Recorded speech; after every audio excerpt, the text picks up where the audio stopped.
আসসালামু আলাইকুম রহমতুল্লাহ। হযরত ইবনু আব্বাস রাদিয়াল্লাহু আনহু থেকে বর্ণিত, তিনি বলেন, হযরত মুহাম্মদ সাল্লাল্লাহু আলাইহি ওয়াসাল্লাম বলেছেন, আমাকে জাহান্নাম দেখানো হয়, আমি দেখি তার অধিবাসীদের বেশিরভাগই নারী জাতি, কারণ তারা কুফরি করে।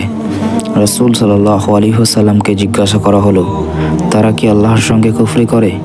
তিনি বললেন, না, তারা স্বামীর অবাধ্য হয় এবং অকৃতজ্ঞ হয়। তুমি যদি দীর্ঘদিন তাদের কারো প্রতি ইহসান করতে থাকো, অতঃপর সে তোমার সামান্য অবহেলা দেখতে পেলেই বলে ফেলে, আমি তোমার নিকট কখনো ভালো ব্যবহার পাইনি।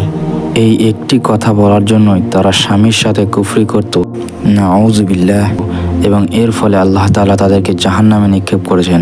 সুবহানাল্লাহ। মা বোনদেরকে বলবো, ভুলেও এই একটি কথা আপনার স্বামীকে কখনো বলবেন না। আল্লাহ পাক বোঝার তৌফিক দান করুন, আল্লাহুম্মা আমিন। এরকম ইসলামিক ভিডিও, ইসলামিক হাদিস, ইসলামিক জ্ঞান পেতে আমার চ্যানেলটিকে অবশ্যই সাবস্ক্রাইব করুন।